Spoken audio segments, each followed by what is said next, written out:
What is up, everyone? It's your boy Shaft, aka That Mill Guy, coming at you with a video that I always feel like I come back to every year, and it's been a while, so maybe I'm hitting that marker. And as the title suggests, it's about Mill and Legacy, but more so an open discussion about it, and really just a case for it. Why I think it should be further explored for various reasons, and maybe why not in that sense, maybe why it should stay shelved. And this is all coming from the perspective of a modern Mill player, someone who has dipped their toes in Legacy more or less, and doesn't really play on a regular basis, but does want to get into the format. Personally, just in paper, I wish the deck lists were a little bit cheaper, or I definitely would be playing the format as a whole, but for now it's just on MTGO. But that's enough about that. One of the other things I wanted to bring up with this video is, as we kind of have these discussions, one of the series I wanted to bring back on YouTube is the Exploring Mill series, where we kind of take a deck concept, we go through it with the league or something, and see if the idea pans out. So let me know in the comment section down below if you wanted me to bring that series back with Legacy Mill, with some of the ideas that we talk about today. Okay, again, comment section down below. So the way I wanted to divide this video up is, first and foremost, have a discussion about the Legacy meta and just kind of what's going on, what are some things to look out for, and really what I believe, just in some general spouts, what Modern Mill can do to apply to that. Secondly, what I want to talk about is what Legacy Mill has over Modern Mill, from that perspective. What are we gaining from the Legacy legality pool? Third, I want to have a discussion about graveyard hate, just because the power of the graveyard definitely skyrockets in a big sense once you move on into Legacy. A lot of different ways to hit the graveyard and a lot of ways to interact, right, with the Eternal card pool. And then finally, I think there should be a very important but separate discussion on Tasha's Hideous Laughter, just because of how it defines Modern Mill and really the face of Mill right now. I think it's really important to have that discussion in terms of what it does to Legacy, or honestly what it doesn't do. So let's pop right in here. Let's head out of our little windmill here and pop into the thingamabobbers right here. So first and foremost, our first tab, we're going to be talking about the Legacy meta. Izzet Delver is at the top of the meta, and if for any of you that even remotely follow Legacy to some degree, Delver has been so for a while. If you look at the percentages, a lot of the kind of mid-tier decks, kind of mid-range, or I should say the rest of the tier 1, really exist in 2s, 3s, and sometimes 4%. And then you have Death and Taxes trying to beat on the Izzet Delver decks and some of the other blue-based strategies, and then Izzet Delver at 10% of the meta. So there definitely is a very big prominence to something like Delver, and this is definitely something to think about when we're trying to discuss what Mill needs to do, right, when going into a deck list like this. I just realized I don't really know the shortcut to go back, so I'm going to just F11 back here. So something like Delver of Secrets, again, we even see in this list, it's Dragon's Rage Channeler and Ragavan Murktide being the big hits, and they're really just playing a 2 of Delver. But a deck like this is hoping to be similar to a Death Shadow in Modern, where you stick a threat and you try and defend it. With various other pieces like Court of Cunning, which is an interesting option in the sideboard for the longer matchups. But that is the Delver matchup. Specifically, I wanted to go in that deck list. Death and Taxes. The big thing with Taxes here, and the difference with Modern, is a lot of these decks will actually just play Yorion builds, and their taxing effects are a lot more brutal, playing playsets of kind of Wasteland, so no more Leonin and Arbiter. They're going Wasteland and Port to kind of tap out our lands. They're still playing Thalias and stuff like that, but the big access is the stronger Stoneforge Mystic package, gaining access to cards like Umezawa's Jitte, and kind of some of the swords kind of having a little bit more relevance here. Moving on, we have Snow Miracles, another kind of blue-based variant. Remember, Uro, Titan of Nature's Wrath, is legal in Legacy, so that's definitely a card that we have to think about if we're playing Mill and putting cards into our opponent's graveyard, in terms of how the blue decks are going to outvalue us that way. So we're thinking Icefang Coatls and the blue package with Uro, stuff like that. Legacy lands, again, Land-based, we're thinking of cards like right here, Life from the Loam, bringing back various value lands, different lands that have value like Blast Zone. And then we have kind of different win conditions. Specifically, if we hop in here, we have stuff like Punishing Fire, Field of the Dead, Dark Depths. Very, very kind of simple in that aspect. So if we kind of head back there, Doomsday is a very interesting one, and a strategy that hopes to combo off by searching the library and then removing everything and just leaving 5 cards. This is a very interesting one. I think if I just put you on the mind of thinking about what Archive Trap could do to a strategy like that, you kind of start to laugh at something like that. So this is generally the meta here. We see blue-based strategies, we see combo strategies. I'm thinking of Alurin and Sneak and Show, and we see graveyard strategies. That's largely at a whole what's going on. You obviously have like the rogue stuff, what I would consider the rogue stuff. You're thinking of Cloud Post, so this is kind of the big mana strategies of the format, using different forms of artifact and lands that don't exist in Modern to pump out massive creatures and massive spells, kind of like the Tron equivalent in that sense. So those are the general strategies that we want to think of, but Delver and Death and Taxes are the big ones that we have to be ready for as a majority, and then by default we need to have some pieces that affect everything here. So moving forward, we've discussed the legacy meta. Let's hop into what we gain from Modern. First and foremost, we are gaining something like Brain Freeze. Now, Brain Freeze itself, super interesting, just because it has Storm.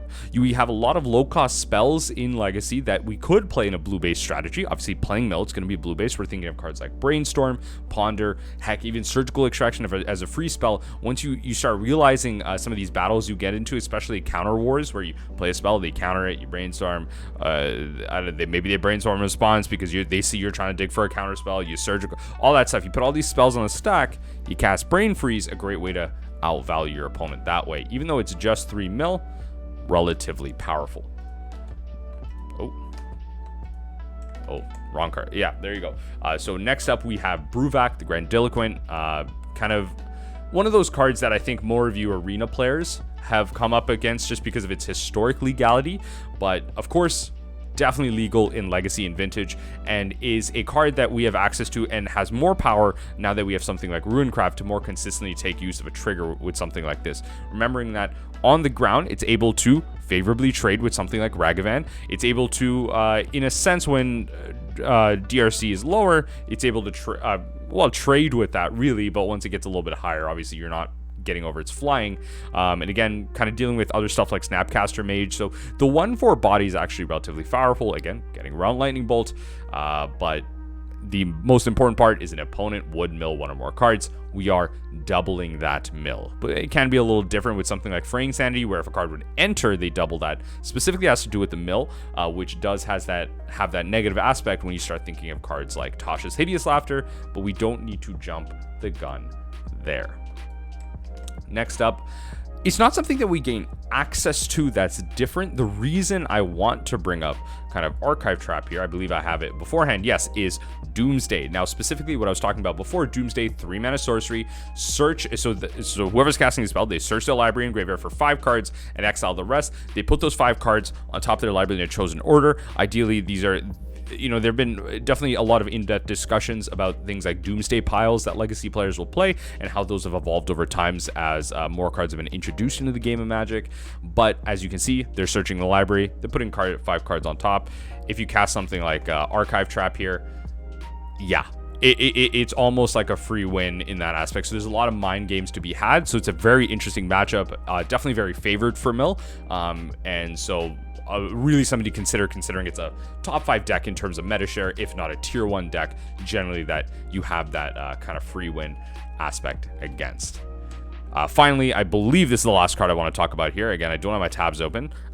Is Hydroblast as a counterspell if we just want to stick to blue. Now, I'm not bringing up other cards like kind of black cards we gain access to, or green cards, or red cards, or whatever we might go for, because I think this is more of a proposal video, and I want to talk about, again, what the deck has access to at a baseline. Hydroblast, target spell if it's red, and then destroy target permanent if it's red. So we are destroying stuff like, obviously, Blood Moon, which is the big one in terms of the prison matchups, which aren't, again, more common, but I'm thinking, of course, of Ragavan and Dragon's Rage Channeler, which has, of course, taken over in a lot of ways the Legacy meta. So definitely a powerful card that we have access to, especially if you want to take Legacy Mill to a paper event. In terms of paper, a lot of people actually access Legacy through Legacy Burn. So that is definitely a deck that you're going to see in paper more so than you will see online, where online we have stuff like Mana Traders, and Legacy is more affordable. The kind of duels aren't like ridiculous prices. They're kind of less than $10, less than $5, whatever it might be, depending on the time. So you will run into more Legacy Burn, which is mono red. Something like Hydroblast is actually pretty sweet if you're planning on trying to do something like this in paper. So kind of moving on to our next section here. Oh, no, actually, yeah, I guess the last card I wanted to talk about. No, I completely forgot about this here. The Counterspell package playing in blue. So I guess Hydroblast was a good lead into that. We have Force of Will, Daze, a plethora of other counterspells. Hey, Force of Negation is another thing we get access to.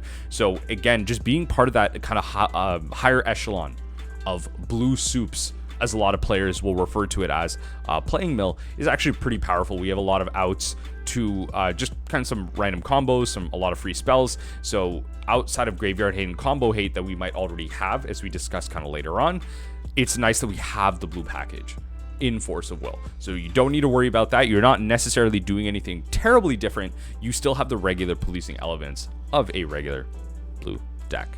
Kind of moving on, the next section I want to talk about here is Graveyard Hate. Right now, the Legacy meta is full of very powerful graveyard decks. A lot of you are very familiar with Manaless Dredge, or you might be more familiar with Legacy Reanimator. Now, decks like those may not be, in super high numbers, but it's something like, especially like Legacy Reanimator, it's a deck that you have to respect, being close to a tier 1 deck, if not 1.5 or 2. It is a deck that likely will get played at an event. Just one of those style of decks where, kind of like in Modern, you run into a bigger tournament, you probably have to respect decks like Jund, which kind of, the old heads and stuff will, still play Boomer Jund no matter how bad it is. So regardless, before going too far off, we need to have access to equally powerful Graveyard Hate effects. And first and foremost, I'm going to go through something very simple: Ravenous Trap. Okay, so in a lot of aspects, we have still Hogak the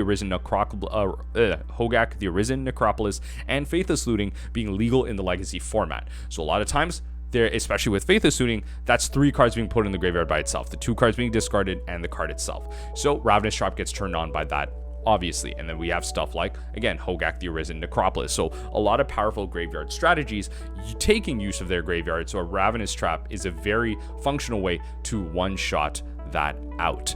Traditionally, the big Graveyard Hate piece right now, funny enough, is Endurance. And that's not really the style of Graveyard Hate that Mill wants to play, for obvious reasons. We want those cards to stay in the graveyard, or at least stay exiled, not shuffled back in. So for all of you kind of blue-green based Mill players out there, not the time here at the current moment anyway. So Ravenous Trap is a big option. Next up, we have Extirpate. Now specifically, I don't want to bring up Surgical Extraction here just because of the plethora of interaction that exists in Legacy. Again, we are a blue-based deck, so we will be playing cards like Flusterstorm, heck, Daze, or Force of Will, whatever it may be. We are playing cheap counter magic, low to the ground counter magic.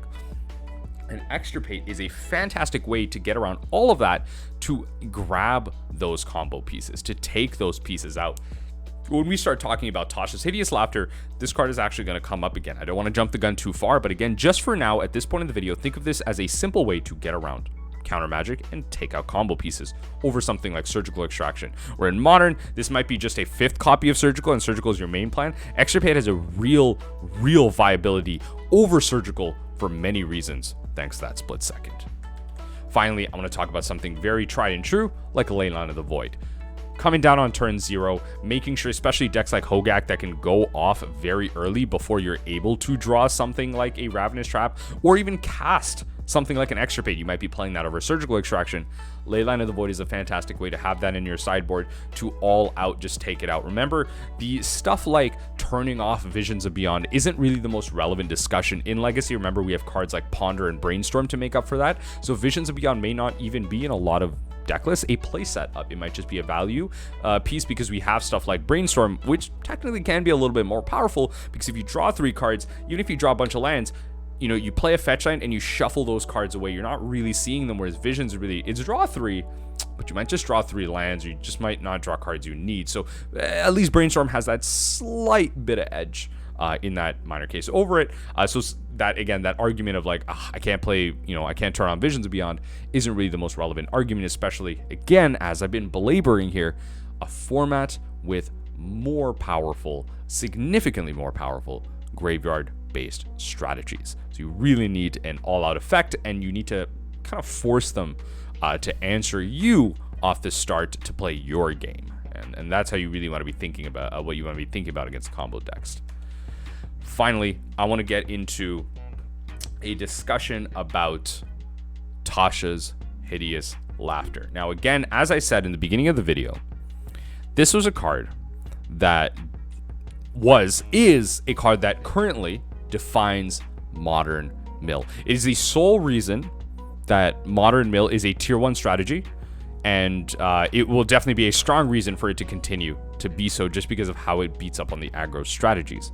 Now, one thing I wanted to show is what is the math behind Tasha's Hideous Laughter, similar to a video that we did earlier talking about that math in Modern. Where does this math line up? Well, again, we have decks that play 40 plus lands, as I mentioned, but we also have decks with a lot of high CMC spells. Force of Will is a 5 mana card that is played as playsets throughout many decks in Modern. If you think of like a deck like Karn Echoes, or even something like Cloud Post, very, very high CMC cards in both of those strategies. So definitely can be difficult in that sense. Maybe less so Karn Echoes, to be fair, but mostly Cloud Post, very, very high CMC spells. So I'm going to go straight into that by just showing everyone the numbers. So just going into it here. So this is the Python script, again, available through the Mill Discord. I will not be linking this in the video. I highly recommend you join the Mill Discord and kind of get access to that there. And join the discussion. Let's talk about it. So I kind of put in a bunch of decks. Death and Taxes. Oh, you can kind of see a cheat of the graph here, but I'll put it up in a sec. Izzet Delver, Death and Taxes, kind of just went through the top decks here. So let's look at the math here. Not looking great, which can be kind of shocking. Now, there obviously is a funny little outlier here, but we will go through that in a second. Now, Cloud Post, very understandable, the lowest average. It's 3 mana on average, less than 10. I believe that averages out to like 9 or something. Not ideal in that matchup. Allurin, relatively higher too. A lot of the combo pieces, Allurin itself is a 4 mana spell. A lot more kind of higher CMC there. Doomsday, also kind of surprising as well. But when you start thinking about counter magic and some of the higher CMC spells that they'll bring in, not surprising there. The Elves is actually a matchup that surprised me the most. This one, I think, really comes down to the fact that Elves is playing a lot of low to the ground creatures, so 1 and 2 CMC spells, but it's not playing a lot of zeros. So then you start thinking about, okay, that starts adding up, because, okay, it might be at best 3 mana, mill 20. Because not really, or maybe not at best, maybe 20, 25. But then, you know, you have higher CMC spells, 3, 6, even, of course, the random Crater Hoof could come in, ruin your count, and go to 8, right? So you start thinking that average is a little bit lower. And you start kind of seeing that going down in the blue-based strategies right here, how that counterspell package and higher CMC spells like Murktide Regent, especially in the Izzet Delver list, are really ruining the math for us there. So maybe there's some tech with Surgical Extraction or Extirpate to take those out as a primary game plan, and to make sure that Tasha's is hitting you. Now, let's talk about Legacy Lands here. Now, this... I think really it's just, let me F11, let me just show y'all. Let's go to Legacy Lands. Let's go through a deck list right here. 7 artifacts, right? According to this list, 7 artifacts. 3 of them are 1 CMC, Mox Diamond 0. Cool. 35 lands, all 0 CMC. Crop Rot's a 1 CMC. 2. Max is Valakut Exploration at 4 or 3, sorry. Yeah. This is going to be, again, a deck list that ultimately gets dookied on. As you see, on average, the lowest that you're getting by numbers here is 32 cards. If you're looking at Modern Mill, that's a high end, right? Now, if you're looking at something like kind of the average here, you're milling 44, 45 cards with Tasha's Hideous Laughter. If pretty much by turn 3, if you have something like a Hedron Crab out, you get an Archive Trap out. It is lands. They will play fetches and search. If you get an Archive Trap out, Tasha's Hideous Laughter is straight lethal, which is absolutely amazing. So again, the discussion then becomes, okay, is Tasha's Hideous Laughter actually a main board option in Legacy Mill? More so, it might actually just be a sideboard option against specific matchups, specifically something like, again, Legacy Lands, or maybe against a matchup where you feel like, okay, if I bring in Extirpate, Surgical, whatever it is, and I take away the high CMC stuff, I might be able to get off a pretty powerful Tasha's in that instance. So again, something to consider there. But that is really the majority of what I want to be discussing here in terms of Legacy. What do you think? Do you think Legacy Mill has what it takes to be a top contender? Maybe even a tier 2 deck? Maybe something that places. Let me know what you think. Is there maybe even an attack angle? We need to play something like some rogues. We need to play Jace's Phantasm to really make Legacy Mill work in 2021. Let me know in the comment section down below, and I'll be doing some brewing on my own. But right there, we're going to leave the video alone. No deck list, nothing. I'm going to make this very simple, more of a thought process video. I hope you join me next time for some Legacy videos, and hopefully, maybe some gameplay in that case. Remember, even the impossible is possible. And as we ponder that thought, I know that you'll join me next time as we take a glimpse into the unthinkable.